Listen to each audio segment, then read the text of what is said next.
श्रेया घरी येते आणि फ्रेश होऊन गॅलरीमध्ये विचार करत बसते. तोच तिथे आई येतात. तिच्या शेजारी बसत तिचा हात हातात घेऊन म्हणतात, काय झालं श्रेया, कसला विचार करते आहे? श्रेया पटकन आईला मिठी मारते. तिला भरून आलं होतं. काय झालं बाळा, बोलशील का? ऑफिसमध्ये काही झालं का? श्रेया रडायला लागते आणि म्हणते, आई मला त्या मुलाला नाही बघायचं. तू बाबांना सांगून प्रोग्राम कॅन्सल करायला सांग ना. तिच्या बोलण्याचं आईला हसू येत होतं, पण त्या नॉर्मल राहत. अगं आम्ही तुला फोर्स नाही करणार आहे. तुला आवडला मुलगा तर पुढे बोलू, नाहीतर नाही. ती आईकडे पाहत, मी नाही म्हटले तर तुम्हाला वाईट नाही ना वाटणार? तिचं बोलणं ऐकून आईला पण भरून आलं. त्या मनात विचार करत म्हणतात, किती विचार करते श्रेया आमचा. बरं चल जेवण करून घेऊ. आणि ते जेवण करायला जातात. काही वेळ गप्पा मारतात आणि श्रेया तिच्या रूममध्ये निघून जाते. तिने घरी आल्यापासून सार्थकला मेसेज पण केला नव्हता आणि त्याचा पण मेसेज किंवा फोन पण आला नव्हता. तिला आता सार्थकचा राग येत होता. मला घरी येऊन किती वेळ झाला, पण यांनी मला फोन पण नाही केला. मी पण बघते, जोपर्यंत त्यांचा फोन येत नाही तोपर्यंत मी पण फोन नाही करणार. ती विचार करत असते. तोच तिला काहीतरी आठवतं आणि ती सायलीला फोन करते. इकडे सायली गार्डनमध्ये तिच्या आईबाबांशी बोलत असते. सायली विचार करते, या वेळेला वहिनीचा फोन. ती उचलते. हा बोल वहिनी, काय म्हणतेस? काही नाही गं, सहजच फोन केला.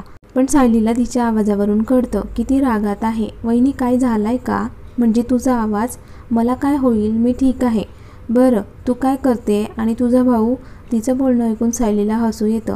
ती म्हणते, अगं मी गार्डनमध्ये आहे आईबाबांसोबत.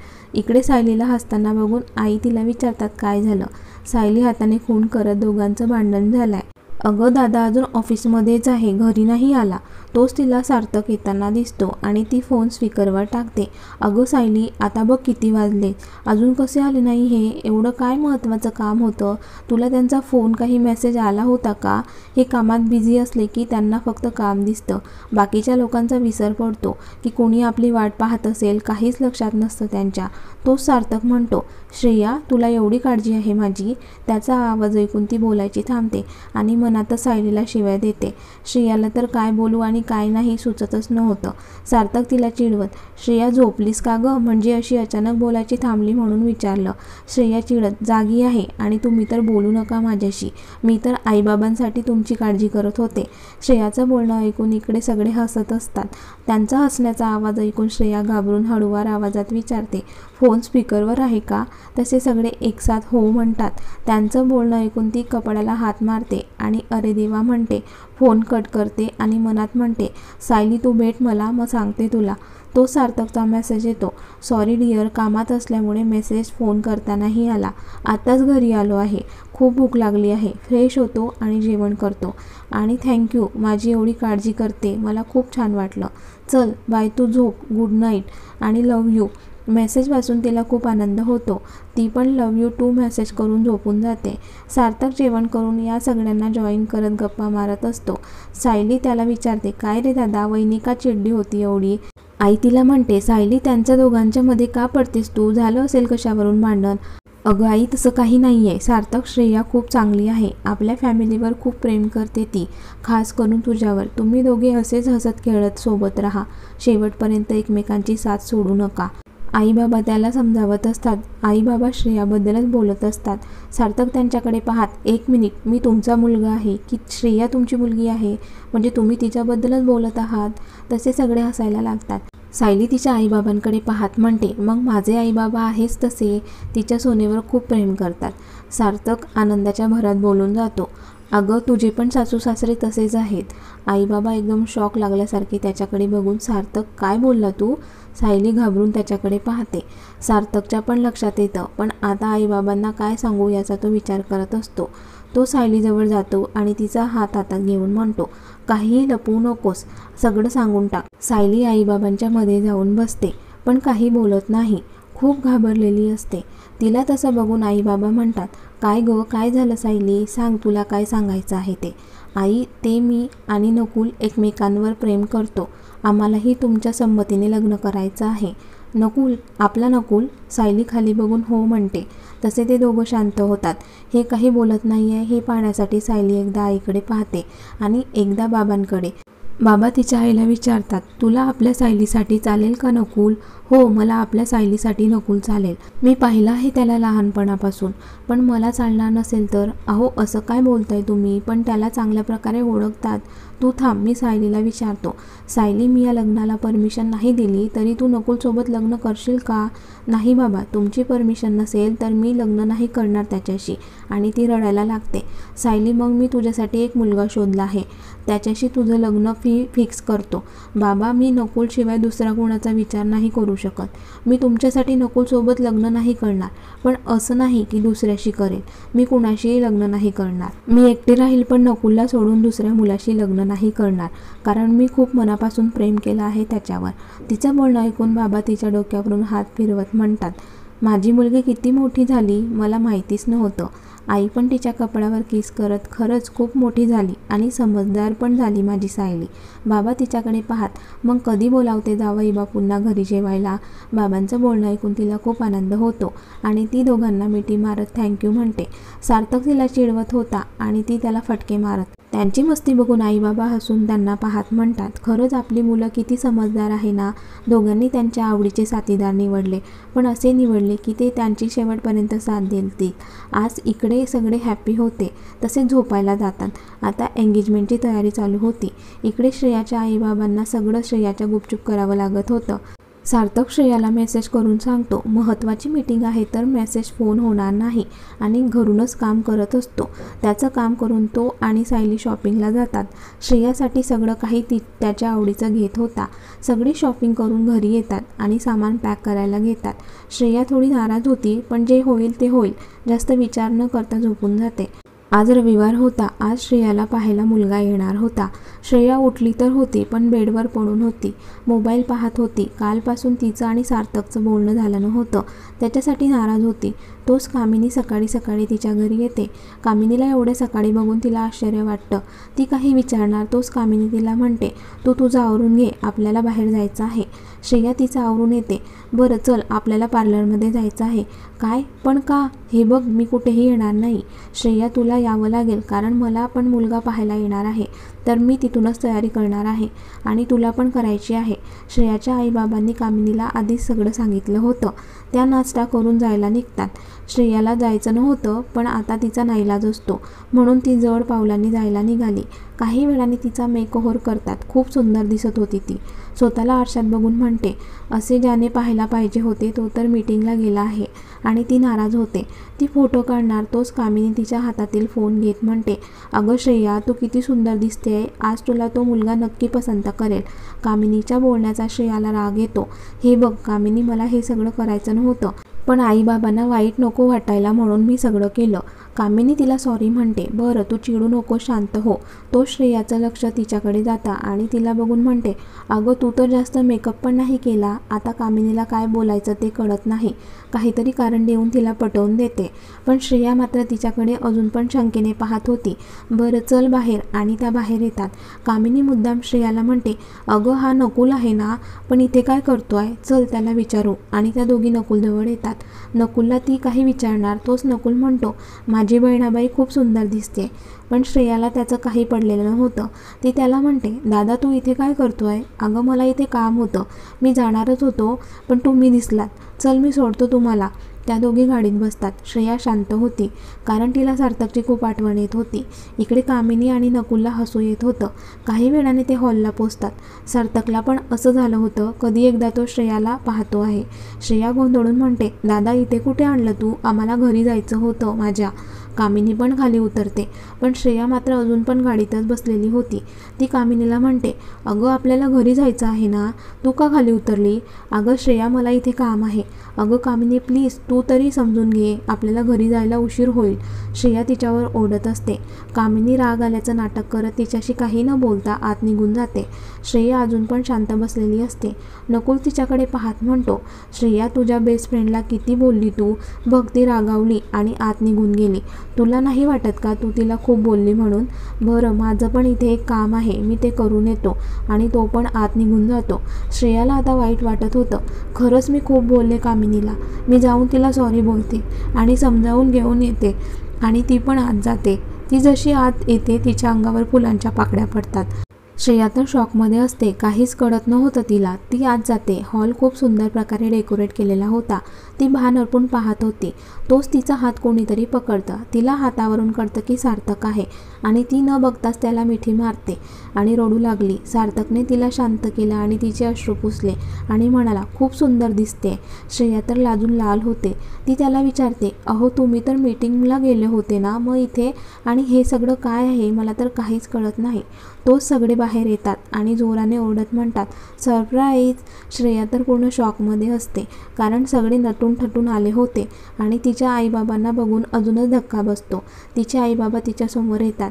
ती तर त्यांच्या नजरेला नजर पण लावत नाही. आई हसून तिचा चेहरा वर करतात आणि म्हणतात, काय ग, आवडला का मुलगा, की याला पण नाही म्हणणार आहे? श्रेया एकदम वर बघते आणि तिला सगळं समजतं.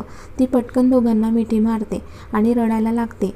आईबाबा तिला शांत करत होते. श्रेयू, रडू नको बाळा, एवढी चांगली तयारी केली आहे, खराब होईल. काका काळजी करू नका, नाही होणार खराब, कामिनी बोलते. तसे सगळे हसतात. आज श्रेया खूप हॅपी होती, कारण तिच्यावर खूप प्रेम करणारी माणसं तिला भेटली होती. सार्थक तर तिलाच पाहत होता. सायलीच्या लक्षात येतं आणि ती आयडिया करते आणि फोटो काढायचं कारण सांगून त्या दोघांना बाहेर घेऊन येते आणि ती आत येते. सार्थक आणि ती भान अर्पून एकमेकांना पाहत होते. सार्थकने तिच्या कपाळावर किस केलं आणि म्हणाला, कसं वाटलं सरप्राईज? श्रेया त्याला मिठी मारत, खूप आवडलं. माझ्या आयुष्यातील सुंदर गिफ्ट दिलं तुम्ही मला. श्रेया, मी खूप हॅपी आहे. आजपासून आपण एका नवीन नात्याला सुरुवात करणार आहे आणि हा सार्थक तुला वचन देतो, तुझी साथ कधीही सोडणार नाही. मी शेवटपर्यंत तुझ्यासोबत असेल. त्याचं बोलणं ऐकून श्रेयाला तर काय बोलावं काही कळत नव्हतं. ती फक्त त्याला घट्ट मिठी मारून उभी असते. तोच नकुल आणि सायली येतात. नकुल मुद्दाम खोकला आल्याचं नाटक करतो, तसे ते लाजून बाजूला होतात. सायली त्या दोघांची खेचत म्हणते, अरे एंगेजमेंटचा मुहूर्त नसताना तर आलो नसतो आम्ही तुम्हाला बोलवायला. दोघं पण त्यांची खेचत होते आणि हे दोघं लाजून लाल झाले होते. सायली श्रेयाला घेऊन आत जाते. सार्थक मात्र तिलाच पाहत असतो. नकुल त्याला चिडवत म्हणतो, तुझीच आहे साल्या, चल आता. सार्थक त्याच्या पाठीत हळूच धपाटा देत म्हणतो, थांब, तुझ्या वेळेला तुला पण असाच त्रास देईल. आणि ते दोघं आत येतात. नकुलचे आईबाबा पण आलेले होते.